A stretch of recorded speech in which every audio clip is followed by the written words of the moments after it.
안녕하세요. 안녕하세요. 요리를 좋아하는 역사쌤, 요리토리쌤입니다. 와! 구독과 좋아요 꾹꾹 눌러주세요.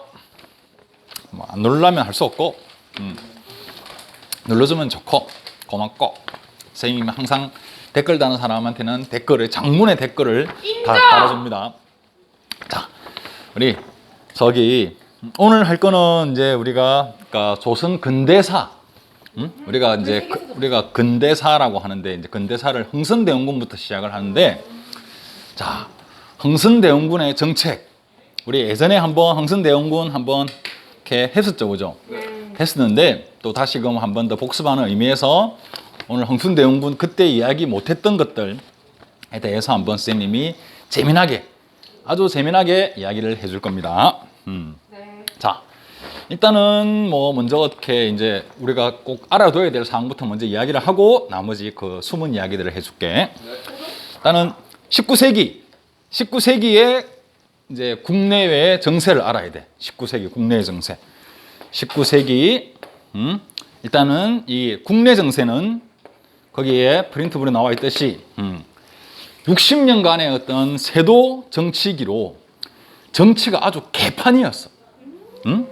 이 세도 정치기로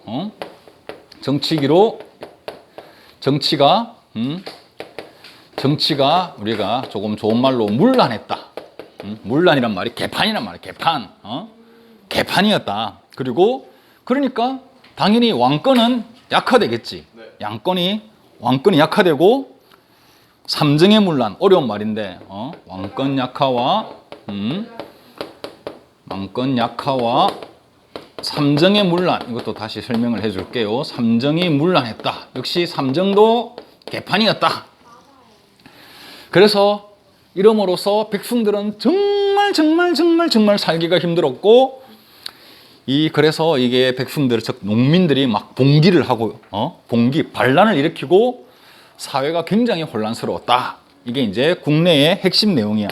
자, 이때 그러면 세도 정치기라는 게 뭐냐 그러면 이제 세도 정치란 거는 이제 어떠한, 우리가 보면 항상 우리가 역사할 때 보면 이제 뭐 우리가 신라 때는 정권을 약간 이게 핵심 어떤 이제 권력층이 짐골귀족들. 그 다음에 이제 후삼국 때는 호족들, 그지? 그 다음에 고려 때는 뭐 권문 세족들.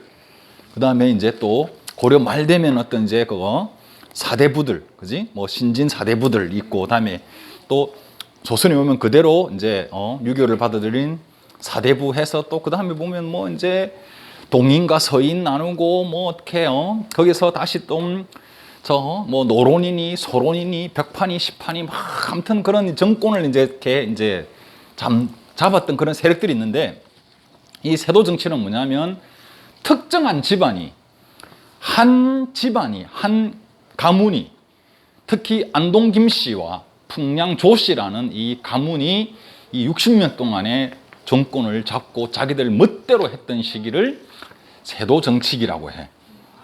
주로 안동 김씨가 한 80, 90%를 정권을 잡고 했고, 한 10%, 20% 정도 갖다가 풍량 조씨 집안에서 이렇게 했는데, 이제 이때는 이제 뭐냐면 이제 매관 매직이 뭐냐면, 즉 벼슬자리를 돈을 받고 파는 거야. 그러니까 벼슬을 하고 싶은 사람은 안동 김씨들한테 가서 이제 뇌물을 주면, 그러니까 어디 마을 사또자리는 3,000냥, 3,000냥만 갖다 바치면 이제 마을 어떤 사또자리를 그냥 내주는 거야.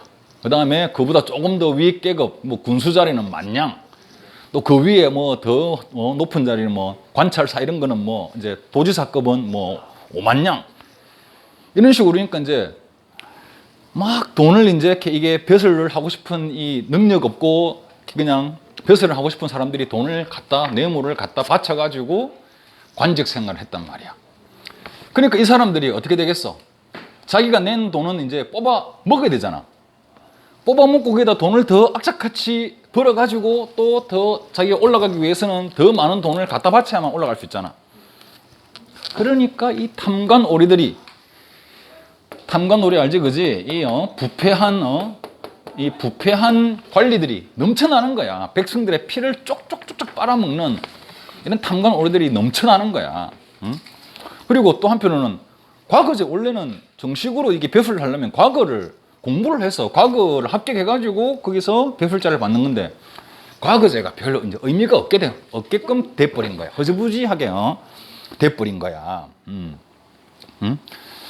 자, 그리고 이제 이게 또 그러다 보니까 이제 아무래도 이게 이제 이렇게 이 안동김씨 세력이 자기들이 중요한 관직들을 다 차지하고 자기한테 뇌물을 바치는 애들을 갖다가 또 배설 자리에 또 주고 하다 보니까 왕이 당연히 왕권이 힘이 하나도 없겠지. 그냥 허수아비 왕이 돼버리는 거야. 허수아비 왕이 돼버리고, 그리고 이때 주로 안동김씨하고 이제 풍량 조씨는 왜 이렇게 갑자기 힘이 세졌냐 그러면, 얘네들이 뭐냐면 이제 왕의 어떤 이제 우리가 외척이라 가지고 왕비 집안들이야. 왕비 집안이다 보니까 이 왕비 집안에서 이제 이렇게 이 권력들을 휘두르는 거야. 왜냐면 왕이 이제 이렇게 죽은데 만약 그 밑에 있는 이제 그 세자, 다음 왕 될 사람이 세자가 어리다 그러면 왕실의 가장 큰 어른은 왕비가 되는 거야. 왕비가 그냥 그러면 그 어린 왕을 대신해서 이제 우리가 그걸 갖다가 이렇게 있잖아, 뭐 발 치놓고 수렴청정한다고 그러지. 이제 뒤에서 막 이렇게 똑하니 앉아가지고 왕은, 어린 왕은 앞에서 뒤에서 자기 엄마나 할머니나 아무튼 그런 어떤 윗 어른들이 이야기하는 대로 그냥 그대로 따를 수밖에 없는, 그리고 그 왕비 집안에 자기의 어떤 삼촌, 자기의 뭐 큰아버지, 작은아버지 이런 사람들을 다 중요한 그런 자리에다가 이렇게 갖다가 앉힌 게 바로 안동김씨와 이제 주로 안동김씨 세력이었다는 거지. 그래서 힘을 잡을 수 있었다는 거지. 그리고 이제 하나는 또 이제 우리가 삼정의 문란, 이것도 중요한 건데, 삼정이란 거는 뭐냐 그러면 일단은 삼정은 전정이란 게 있고 군정이 있고 환정이란 게 있어. 이게 우리가 이 세 가지를 삼정이라 그래. 이 세 가지 삼정은 국가 재정에 있어서 가장 기반이 되고 중요한 거야. 즉 전정은 우리 또 다른 말로 이제 전세라고 하는데, 맞지? 전세는 뭐냐면 이제 전은 밭전자. 그러니까 땅을 가지고 있는 사람들이 의무적으로 내는 세금을 전세라고 해. 근데 이때 당시에 땅은 누가 대부분 가지고 있었냐면 양반들이 가지고 있단 말이야. 양반들이 세금을 내야 되는데 이 양반들이 저거들이 세금을 안 내고 그 양반들의 땅을 갖다가 이 소작농들, 농민들이 이제 양반들한테 땅을 빌려 가지고 대신 농사를 짓고 하거든. 그럼 농사를 지으면 거기에 대해서 이제 자기 먹을 거 조금 이렇게 남기고 땅을 빌려준 양반한테 이제 소작료라 해가지고 돈을 갖다 바친단 말이야. 근데 이 양반들이 이 소작농한테 자기들 내야 될 세금까지 다 부과시키는 거야. 농민들 네가 내라. 응? 네가 농사 지으니까 네가 내라는 식으로. 안 그래도 지금 쎄 빠지게 농사를 지어가지고 양반들한테 다 갖다 바치고 자기 먹을 것도 얼마 안 남는데 거기서 또 세금으로 또 내라고 하니까 그게 문제가 이제 생긴 거야. 응? 그 다음에 군정. 이거는 우리가 군포라고 하는데 이거는 이제 국방의 의무야. 군정은 국방의 의무인데 또 그렇지만은 원래 이 조선법상으로는 국방의 의무는 양반들과 평민들 이 국방의 의무를 지게끔 되어 있어. 즉 이제 유사시에는 군대에 나가야 되고 이제 그러니까 전쟁이 있을 때는 군대를 나가야 되고 전쟁이 없을 때는 일정 기간 동안 이제 군사 훈련을 해야 돼. 양반이든지 평민이든지. 근데 양반은 조선이 건국한 이래로 한 번도 국방 의무를 하지 않아. 오로지 이제 평민들만 하는 거야. 법으로 정해져 있지만은 워낙 그때는 이제 원래 조선은 양반들의 나라였기 때문에 사대부의 나라였기 때문에 양반들이 자기들이 기득권층이니까 자기들은 세금, 국방 의무 이런 거는 안 해. 그래서 이제 평민들이 해야 되는데 평민들이 뭐냐면 농사를 지어야 되는데 일정 기간 동안에 군사훈련을 받게 되면 걔네들은 농사는 누가 지어? 그래서 이제 그 군사훈련을 안 받는 대신에 내는 세금이 바로 군포라 해서 그런 옷감을 갖다가 이제 세금으로 이제 낸 거야. 군포라는 옷감을 세금으로 이제 이게 이제 냈는데, 이게 또 뭐냐면 아까 말한 그 당근 오리들 있지. 이 수령들이 이 이제 이렇게 만약에 자기 마을에 사또가 만약 자기 마을에 이제 100명의 어떤 그런 이제 이게 그 농민들이 산다. 그러면 이걸 이제 100 그냥 그러면 뭐 100포 우리가 이제 그 옷감 100포를 갖다가 이제 이렇게 걷어들여야 되는데, 이 당근 오리들이 더 나라에 낼 것 빼고 또 지 할 것도 챙겨야 되잖아. 그러다 보니까, 그런데 이때는 사람들이 이렇게 이게 이제 전염병이 돌고 뭐 가뭄에 홍수에 완전히 뭐 사람이 죽어 나가고 막 아니면 자기 집을 갖다가 세금이 힘들어가서 도망쳐가지고 산적이 되고 도둑이 되고 어디 막 거지가 되고 이러는데, 그러니까 인구가 이제 줄어든단 말이야. 평민들의 인구가 줄어든단 말이야. 그리고 또 조선 말이 뭐냐면 돈 있는 평민들이 양반직을 사요. 이 또 특히 또 이제 이게 세도 정치 이 시기에 이 이제 이게 이제 그 양반을 갖다가 이게 파는 거야. 정부에서. 그러면 돈 있는 사람들이 평민들이 얼마나 그것도 한이 되냐. 이 신분에.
이래서 이제 이때 이제 나오는 때 이제 이 참 그런 애절량이라는 시가 있는데, 이 애절량이 뭐냐 그러면 이 이제 양이란 게 뭐냐면 이 남자의 성기를 말해. 그러니까 이놈의 그러니까 이거는 이제 어떤 이제 그 평민의 이제 부인이 하도 살기가 힘들어 가지고 이렇게 이제 어떤 그 시를 갖다가 하나 이제 뭐 지었는데, 이놈의 남편 때문에 이 애 새끼가 늘어나니까 이 애 새끼 몫으로 나온 모든 세금들을 갖다가 해야 되니까 남편의 그 시기를 자르는 게 낫다 라고 할 정도로 절자가 절단한다는 거야. 그러니까 거세를 시킨다는 거야. 얼마나 세금이 혹독했으면 자기 남편의 그 시기를 자르고 싶다. 이놈의 말이야. 그래야 애 새끼를 안 낳을 거니까. 그럴 정도로 이제 피를 토하고 그냥 이렇게요. 막 그랬다는 그런 게 있었어. 아무튼 그러니까 군포 이래 엄청 물러냈고, 다음에 환정이란 거는 이건 우리는 황곡이라고 그래요. 황곡 이거는 우리 황곡 알지? 그러니까 이제 그 식량이 떨어졌을 시기에 이제서 그 나라에서 식량을 갖다가 빌리고 수확기에다가 이자를 조금 더 해서 이제 갚는 제도가 바로 황곡 제도잖아. 그런데 이것도 뭐냐 그러면 그 마을에 있는 이 당관 오리들이 어떻게 했냐 그러면 그냥 강제로 막 이게 이게 그러니까 이제 빌려 쓰라고 해. 강제로 빌려 쓰라고 해. 근데 농민들은 어떻게든 저걸 갖다 하면 이자가 너무너무 심하기 때문에 어찌든가 나무 뿌리, 풀 뿌리 이걸로 해결하려고 하는데 강제로 막 이렇게 빌려 쓰라 해가지고 그냥 떠맡기듯이 떠맡겨가지고 가을 수확기에 엄청난 이자를 갖다가 받아내는 거나 또는 빌려주지도 않고 장부에다가 빌려갔다고 적어가지고 그렇게 해서 이제 수확기에 김아무개 개똥이 너 저번에 빌려갔잖아. 무슨 말씀입니까? 저 안 빌려갔습니다. 에헤 무슨 소리? 여기에 다 장부 적혀 있잖아. 글을 모르잖아. 저 이 적혀 있잖아. 빌려갔다고 쌀 2마리 빌려갔으니까 이번에 그 이자까지 해가지고 3말 더 내. 이렇게 완전히 그냥 뭐 이게 개판인가 개판.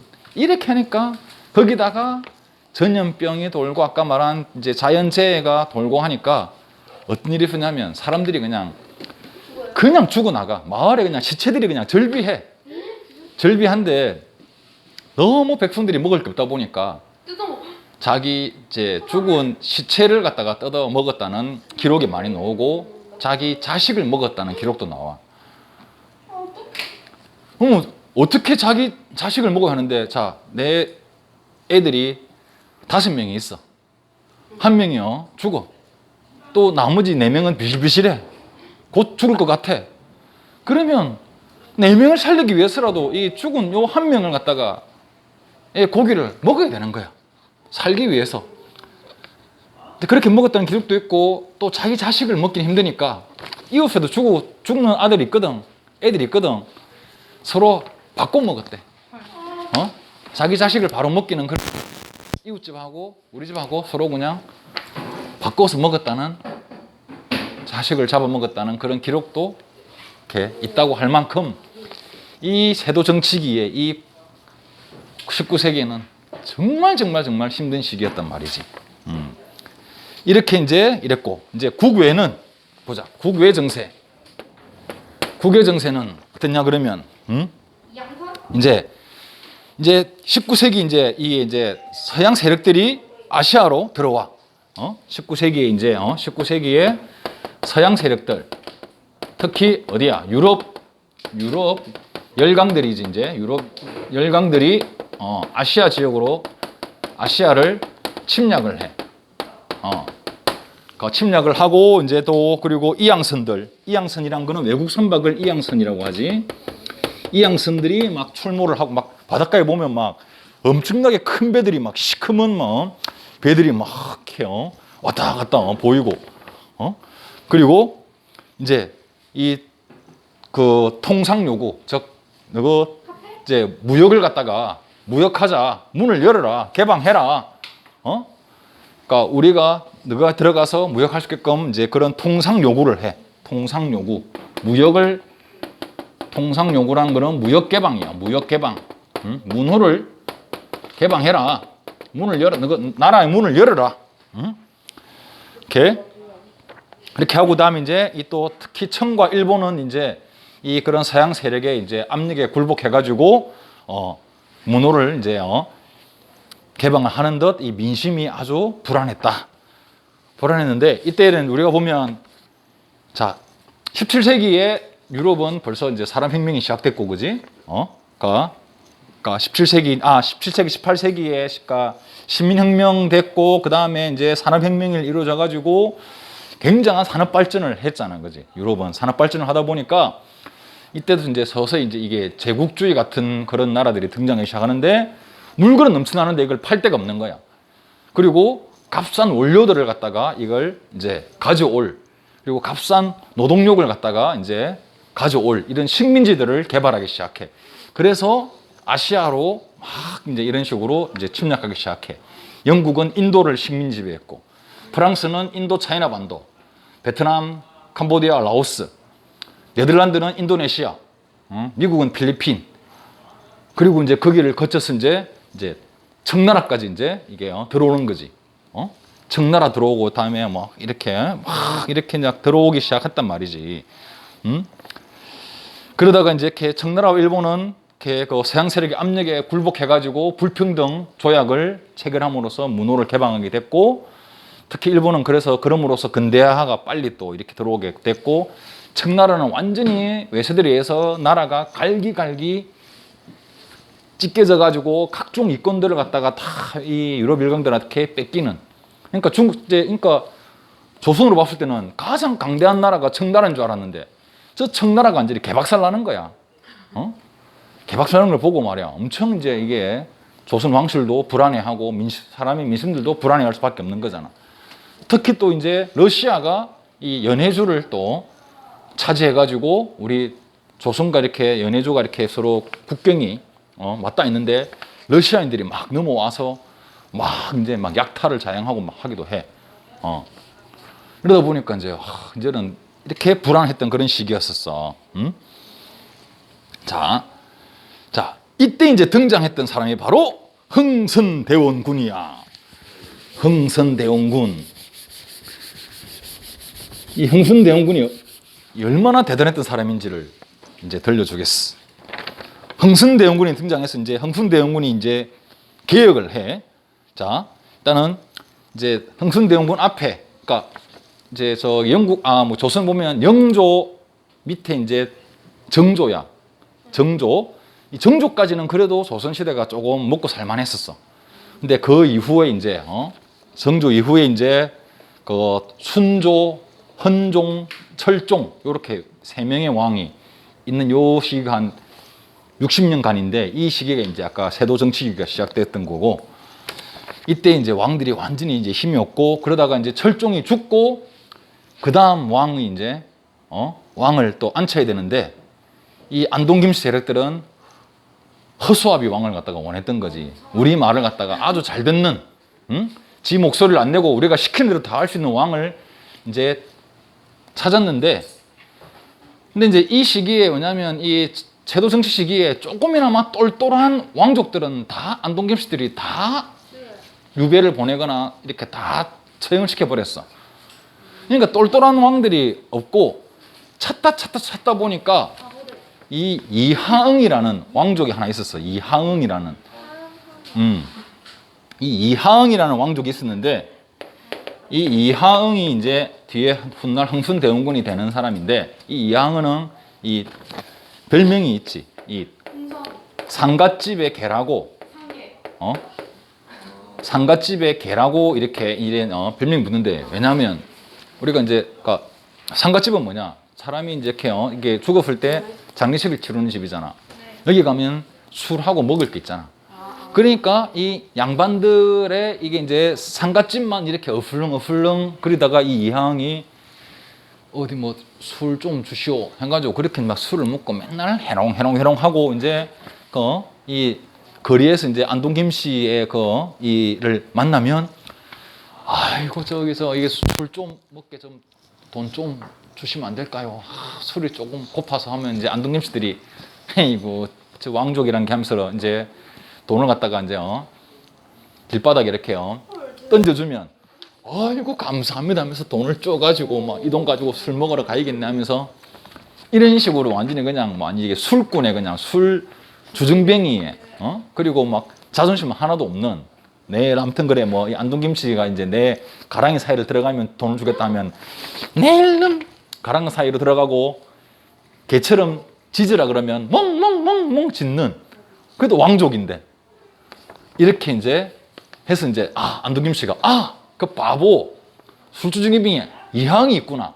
걔를 왕으로 시키면 우리 말을 잘 듣는데, 문제는 이항이가 나이가 많았다는 거야. 40살이 넘었다는 거야. 그러면 나이가 많아서 애매한데, 그러니까 이항 밑에 어린 아들이 있었던 거야. 12살짜리 되는 아들이 있었던 거야. 그러면 이항이 바보니까 바보의 아들은 바보. 그래도 역시 그냥 그 아들을 왕에 앉혀가지고 이렇게 딱 이렇게 시키면 되겠다. 이렇게 생각을 했고, 또 하나는 이제 이때 이제 이 왕실에서 제일 높은 어른이 이제 조대비라고 이제 이 대비 마마가 있었는데, 이 조대비가 이제 풍량 조씨였단 말이야. 근데 지금 이제 너무 정치판이 안동 김씨로 다 흘러가. 그러니까 이제 이 이항이하고 이게 이제, 왜냐면 왕의 최종 허락권자는 왕실의 제일 어른인 조대비가 허락을 해줘야만이 이제 그게 왕으로 인정이요 이제 되는 거거든. 그게 이제 왕실의 어떤 그런 예절이란 말이야. 그러니까 이제 안동김씨 볼 때는 저기 볼 때는 뭐 그 이항의 아들내미도 뭐 별로 이제 조금 괜찮아 비고, 그다음에 이제 조대비하고 이항이하고 또 이렇게 좀 밀약을 한 거야.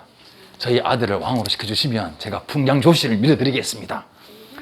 안동김씨하고 풍량조씨가 좀 더 이렇게 힘을 키울 수 있도록. 그래서 이제 조대비가 최종 허락해가지고 이항의 아들인 그 이명복인데 이름이 걔가 이제 고종에 올라. 이제 고종에 오르고 이제 나이가 이제 12살이다 보니까 어리다 보니까 이제 원래는 이제 그러니까 그 아빠가 이제 그 대신 정치를 하는 거지. 원래 이제 대원군이란 말이 뭐냐 그러면 대원군은 왕의 아버지를 대원군이라고 하는데 원래 왕의 아버지는 또 원래는 왕이잖아, 그지? 왕이 되고 그 아들이 왕이 되는데 근데 조선시대에 보면 자기 아버지가 왕이 아니었는데 아들이 왕이 되는 경우가 있어. 왜냐하면 왕인데 밑에 아들이 없어. 후사가 없어. 그러다 보면 또 다른 친척들 왕족 중에서 이렇게 이제 왕을 시키는 경우가 있단 말이야. 그렇게 해서 이제 이게 조선시대에는 총 4명의 대원군이 있어. 근데 대원군이란 거는 이제 대부분 이제 아들이 왕이 되면 그 아버지는 죽었기 때문에 그냥 그 아버지를 대우한다, 왕의 아버지라고 해서 대우한다 해줘가지고 대원군이라고 하는데 이 3명은 다 죽은, 그 왕의 아버지가 죽은 다음에 대원군이라는 칭호를 받았고 조선 역사상 유일하게 살아있을 때 대원군의 칭호를 받은 사람이 바로 흥선대원군인 거야.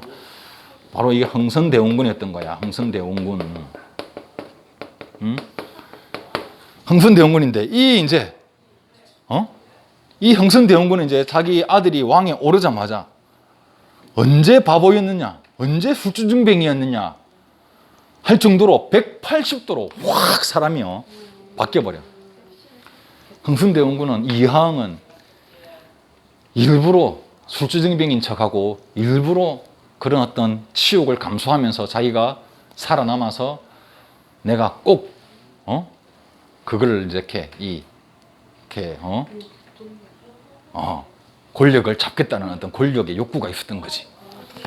그렇게 해서 아무튼 결국 살아남았고 결국 왕의 아버지로서 이제 정치에 이제 권력을 잡아서 개혁을 10년간 개혁을 실시해.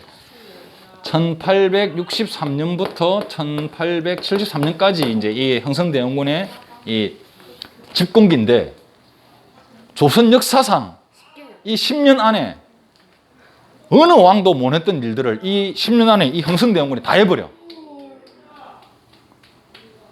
다 해버려 이 사람이. 흥선대원군이. 자, 무슨 일을 했는지 한번 보자. 일단은 이제 자, 왕권을 강화해. 왕권 강화. 즉 안동김씨 세력을 갖다가 이제 축출. 즉 축출이라는 거는 이제 쫓아내버리는 거야. 근데 이렇게 완전히 일단은 쫓아내지는 않았대. 어떤 정도 이제 안동김씨 세력을 조금 이렇게 이제 이게요 조금 눌러주는 거야. 눌러주고 그러면서 이제 이게 인재를 등용했어. 꼭 안동김씨가 아니라도 다른 가문이라도 뛰어난 사람들에 대해서 갖다가 이제 하고 그리고 일단은 이제 저기 매간 매직을 금지시켜. 매간 매직 아까 있잖아. 매간 매직. 이 이제 이게 관직을 갖다가 사고 파는 걸 갖다 금지시켜 가지고 다시 과거제를 부활시키는 거지. 과거제를 부활시키고 탐관 오리들을 갖다가 아주 강력하게 처벌을 해. 탐관 오리를 이걸 이제 어떻게 했냐 그러면 이제 이 일례가 있는데 이제 이 탐관 오리로 조금 소문이 난 사람이 있을 때 마을에 그 사람을 이 이제 흥선대원군이 잡아들이게 해. 그리고 커다란 솥에다가 기름을 부어 가지고 불을 막 떼요. 불을 확 떼 가지고 이걸 기름에 튀겨버릴 것이다는 식으로 해가지고 실제로 튀기진 않았고 이제 그렇게 엄포를 준 거야. 앞으로 탐관오리로 내 귀에 들려오는 모든 탐관오리들은 다 기름에 다 튀겨버릴 것이다. 이렇게 하다 보니까 이 소문이 퍼져가지고 이 집권기 20년 동안에는 가장 깨끗한 이 이제 탄광놀이 아니고 탄광놀이가 없고 지방의 고을의 그런 어떤 이제 이 수령들 사또들이 가장 깨끗하게 이 정치를 했다고 해. 그리고 이제 또 하나 중요한 게 이제 비변사, 이거 중요한 거, 비변사를 폐지해. 비변사 폐지. 비변사란 게 뭐냐 그러면 이 비변사란 게 이제 이렇게 원래 이제 임진왜란 때 이제 이게요. 이 그때는 이제 그니까 이 군사 회의 기구였거든. 군사 회의 기구였는데 원래 이제 조선 시대에는 정치를 하면 뭐냐면 왕이 있고 왕 밑에 의정부라 해가지고 영의정, 좌의정, 우의정 그 지금에 이제 보면 거의 뭐 국무총리급 이렇게 하고 또 그 밑에 육조라고 해가지고 각 부의 장관들 이런 이제 의정부하고 육조가 이렇게 서로 이렇게 왕과 같이 국정을 논의하고 이렇게 하는 게 원칙이란 말이야. 근데 임진왜란이 터지면서 이게 이 군사 회의 기구가 이게 중요하게끔 이렇게 일단은 전쟁 중이니까 이 모든 사람들이 이제 영의정, 좌의정이나 이런 사람들이 이제 이 비변사에 모여가지고 회의를 했단 말이지. 근데 이게 임진왜란이 끝난 다음에 또 이 비변사가 그냥 모든 관직을 다 중요한 자리를 다 차지해버리고 여기서 모든 나라의 일들을 다 처리하는 그런 기구로 바뀌어버린 거야. 원래는 군사기구였다가 이게 이제 국정 최고 회의 기구로 바뀌어버려. 그러니까 이 이제 비변사는 동인이 권력을 잡을 때는 동인들이 비변사에 모여서 자기들이 나라를 마음대로 좌지우지하고 서인이 권력을 잡을 때는 서인들이 비변사에 모여서 자고 그다음에 뭐 노론이 할 때는 노론, 뭐 소론을 소론 각각 정권을 잡은 그 신하들이 다 비변사의 중요한 자리를 차지하면서 나라를 다 자기 멋대로 마음대로 이렇게 좌지우지했단 말이지. 이랬던 역시 이제 세도 정치기에도 안동 김씨들이 여기 또 중요한 자리를 다 차지하고 자기들 마음대로 나라를 움직였는데 흥숭대원군이 이걸 갖다가 없애버린 거야. 비변사를 폐지시켜버린 거야. 폐지시켜버리고 그 다음에 이제 이 법전을 새롭게 만들어. 대전회통이라든지 육전조례라든지 대전회통, 육전조례라든지 원래 일단은 이제 이게 법전을 만드는 왕들은 아주 대단한 왕들이야. 우리가 예를 들어 보면 세조 때 시작했다가 성종 때 만들어지는 이게 뭐 경북대전이라든지 영조 때의 뭐 속대전이라든지 뭐 그리고 또 보면 그다음에 아무튼 뭐 정조 때 뭐 대전 통편이라든지 아무튼 어느 정도 왕권이 강력한 왕일수록 이제 그 법전을 만드는 일을 하는데 이 이제 흥순대원군은 법전을 만들어 가지고 다시금 무너진 법을 다시금 되살리겠다. 법치주의를 다시금 세우겠다는 어떠한 그런 걸 이제 볼 수 있는 법전을 갖다가 이걸 만들었다. 이제 이러한 어떤 이제 일들을 갖다가 해내. 이렇게 해내고, 그리고 이제 경복궁을 중건을 해. 경복궁 중건. 경복궁을 중건이란 말은 다시금 짓는다는 말인데, 이 임진왜란 때 이게 경복궁이 다 타버리거든. 이 경복궁은 조선시대의 제1의 궁전이야. 임진왜란 이전까지는 모든 왕들은 경복궁에서 가장 큰 궁궐이고 경복궁에서 신하들과 모여가지고 다 회의를 하는 그런 궁궐인데 임진왜란 때 경복궁이 이렇게 타버리는 바람에 임진왜란 이후, 즉 선조 때 임진왜란이 일어났는데 임진왜란 이후에 이제 어느 누구도 이 경복궁을 다시 세울 엄두를 못 댔어. 어떤 왕들도. 왜? 비용이 너무 많이 들어가니까. 그리고 그 임진왜란 이후에 끝나고 또 병정호란 때 왔죠. 그 이후부터 해가지고 어느 왕들도 이 경복궁을 다시 지을 생각을 못 하고 그냥 이제 광해군 때 뭐 덕수궁이라든지 뭐 경운궁이라든지 아무튼 이런 여러 가지 이런 조그마한 궁들을 갖다가 이렇게 지어가지고 이제 거기서 이렇게 이제 그 나라 일을 돌보는데 그러니까 이 흥순대원군은 조선의 가장 최고의 궁궐인 경복궁을 갖다가 이걸 갖다가 지어야만이 우리 왕실의 위엄과 왕의 어떤 그런 권위가 살아난다 해가지고 경복궁을 다시 짓기로 해. 근데 이걸 다시 진다 했을 때에 처음에는 이 양반들도 그렇고 백성들도 그렇고 이게 왜 이렇게 분위기가 좋았대. 분위기가 좋았었어. 그리고 이제 양반들도 이렇게 뭐 자기들도 스스로 돈도 내고 백성들도 처음에는 백성들도 이렇게 이제 뭐 모금도 하고 이렇게 하니까 이제 흥순대원군도 자기도 이렇게 음식 그 이제 경복궁 짓는 공사하는 인부들한테 이제 백성들한테 음식도 내주고 고기도 내주면서 이렇게 막 약간 어떤 이제 으쌰으쌰하는 분위기, 으쌰으쌰하는 그런 이제 분위기로 이제 했단 말이야. 그래 갔는데 거의 한 반쯤 짓다가 이제 이게 화재가 나버려. 화재가 나가지고 홀랑 지금까지 지었던 게 다 홀라당 다 이제 타버린 거야. 그러니까 거기서 이제는 양반들이 이제 이거는 더 이상 이거는 짓지 말라는 뭐 하늘에 뭐 계신지 아무튼 다시금 지을 수 없다. 다시 처음부터 또 비용 들여서 해야 되는데 근데 이 흥순대원군은 이걸 밀어 붙인 거야. 이때부터 문제가 시작된 거야. 흥순대원군이 이제 다시금 밀어 붙이면서 또 막대한 공사 비용이 이제 들어가니까 거기에서 이제 흥순대원군이 양반들한테 강제로 돈을 걷는 원납전을 갖다가 원납전을 갖다가 징수하는 거지.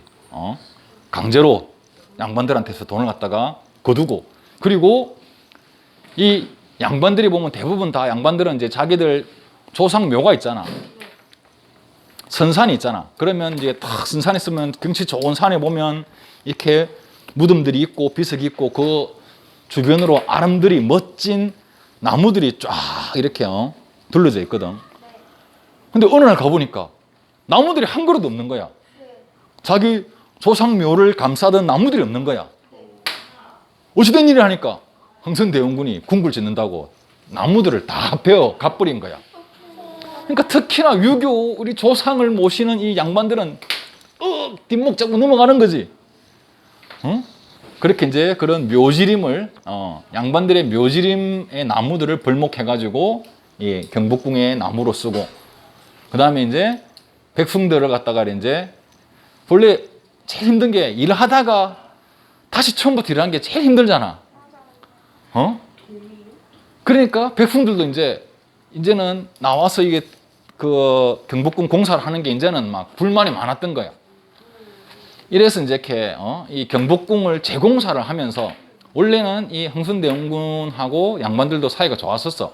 왜냐면 이 경복궁 짓기 1년 전에 병인박해가 발생하는데 이제 병인박해 때 이제 원래 이게 흥순대원군도 병인박해가 뭐냐면 그 프랑스 신부하고 천주교 신자들을 갖다가 대거 죽인 사건이 병인박해란 말이야. 근데 흥순대원군도 천주교 신자였었어. 흥순대원군 집안도 천주교를 믿는 집안이었단 말이야. 자기가 흥순대원군 어릴 때 이게 이제 유모 때, 그러니까 그 서학이란 게 천주교가 정조 때 이렇게 이제 이게 들어왔는데, 근데 이제 이때 이제 이 흥순대원군 이제 이게 양반들이 이제 이게 흥순대원군한테 이 천주교를 믿는 사람들을 다 처벌하라고 이렇게 압력을 넣은 거야. 근데 흥순대원군은 그걸 갖다가 무시하기에는 자기들도 양반이 지원을 하고 지지를 해줘야만이 자기도 앞으로 이 국정을 운영할 수 있는데, 그래서 양반들에게 앞으로 타협해가지고 그 병인박해를 한 걸, 즉 천주교 신자 한 8,000명 정도를 죽이고 프랑스 신부를 우리 국내에 들어온 12명 신부 중에서 9명의 신부를 이렇게 죽이고 하거든. 아무튼 그렇게 함으로써 이제 양반들하고 사이가 좀 좋아졌었어. 근데 이 경복궁 중건하면서 이제 양반들한테 이제 돈 뺏고 양반들의 묘지림을 갖다가 다 훼손시키면서 양반들의 이제 이게 등을 돌리기 시작하고, 또 탄간놀이 처벌하고 세금 이런 거 다, 삼정 이런 거 다 이렇게 이제 정리하면서 백성들도 이제 좋아했는데 너무 무리한 또 공사하니까 백성들도 등을 또 돌려버리고, 이렇게 해서 이제 이게 뭐 조금 그때에서 이제 흥순대원군이 했는데, 그래도 그렇게 했기 때문에 지금의 경복궁이 남아 있을 수 있다는 거야. 이거는 어느 왕도 임진왜란 이후 300년 동안 어느 왕도 못 했던 일을 지금 했던 거야. 그리고 이제 그다음에 이제 이렇게 민생 안정으로서는 안정과 이제 국가 재정 이제 강화로서는 양전. 아까 말한 이거 우리가 아까 우리 저 전정 있었지 우리가 삼정 중에서 삼정이 뭐야? 전정, 군정, 환정이잖아. 이 이제 전정이 이제 땅 있는 사람한테 세금을 갖다가 매기는 거잖아. 그러니까 이 흥선대원군이 이때 토지 조사 사업을 새로 실시해. 이걸 갖다 우리가 양전 사업이라고 하는데, 양전, 즉 토지 대장을 새로 만들어서 실제로 땅이 있는 사람들이 누군지를 정확하게 파악해가지고 그 사람들한테 세금을 얻겠다. 그러니까 양반들한테 세금을 갖다가 정확하게 파악해서 얻겠다. 이걸 갖다가 정리하고, 그 다음에 이제 호포제. 양반들한테도 국방의 의무를 부담하게 해가지고 양반들도 군포를 내라. 평민들만 군포 내는 게 아니고 양반도 군포를 내라. 이 양반들한테 국방의 의무를 지게 한 거는 조선 역사상 처음이야. 흥선대원군이. 어느 왕도 못 했던 것 같다가 처음으로 흥선대원군이 실시해가지고 양반들한테 이 군포를 이걸 걷어. 그리고 황곡, 아까 환정, 황곡도 뭐냐면 이게 이제 이게 골 수령이 저 공무원들이 이게 개입하니까 이 공무원들의 저거 이익을 빼가려고 해서 이게 문제가 많았는데 특히 이게 환정이 제일 문제가 많았던 건데 이걸 갖다가 저 이제 사창제라는 걸 해가지고 자, 그 마을에서 가장 존경받는 어른이 너그 민간에서 민간 스스로 운영해라. 민간 스스로 니네들이 너그 동네 사정을 제일 잘 아니까 어느 집이 제일 필요한 거고 어느 집이 덜 필요한 거 제일 잘 아니까 니네들 마을 동네 스스로 자치적으로 쌀을 빌려주고 또 갚고 이렇게 해라.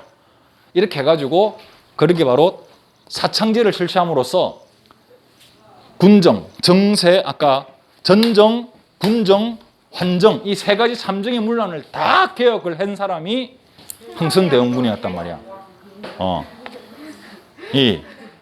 그리고 또 하나 이제 서원까지 정리해.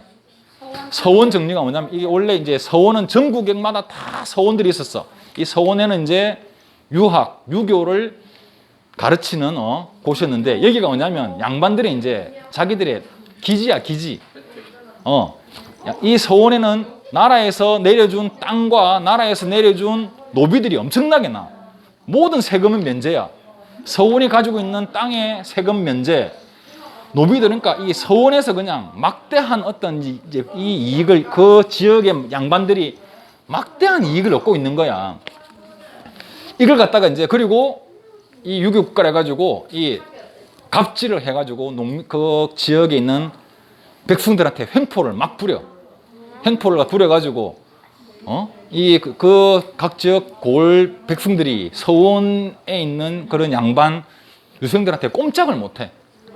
이걸 갖다가 한 600개에서 47개로 확 줄여버려. 그래가지고 거기 있는 서원에 있는 모든 땅을 몰수하고 노비를 몰수시켜서 국가에 그걸로 다 넣어버려. 그러니까 이 양반들이 난리가 난 거야. 우리가 임진왜란하고 병자호란이 일어날 때도 양반들이 꼼짝도 하지 않고 숨어있던 양반들이 이 서원을 철폐하고 서원을 땅을 몰수한다니까 충청도, 경상도, 전라도 있는 양반들이 모조리 다 그냥 한양의 궁궐 올라와가지고 머리를 풀어헤치고 도끼를 놓고 이러면 됩니까? 한마디로 이제 시위하는 거지. 이제 상소를 올리는데 차라리 나를 죽여라. 그게 바로 이제 도끼 상소라고 해. 그러니까 한마디로 이제 겁주는 거야. 나를 죽이든지 아니면 우리 요구사항을 받아주든지 둘 중에 하나 선택하라는 거야. 이때 이제 흥선대원군은 꼼짝도 안 하고 그냥 그때 이제 뭐라 했냐면 야, 공자 알지? 공자님. 네. 공자님은 그러면 조선은 유교의 나라야. 조선은 성리학의 나라고. 유학이 최고의 종교야. 학문이야. 그러니까 거기서 유교를 만든 사람이 공자님이잖아. 그러니까 공자님을 최고의 거의 이 신처럼 떠받드는 게 양반들이란 말이야. 근데 흥순응군이 뭐라 말했냐면 공자가 다시금 살아온다고 하더라도 이 백성들의 피를 빤다면 내 공자를 용서치 않을 것이다 할 정도로 아주 과감한 개혁들을 다 이렇게 했단 말이야.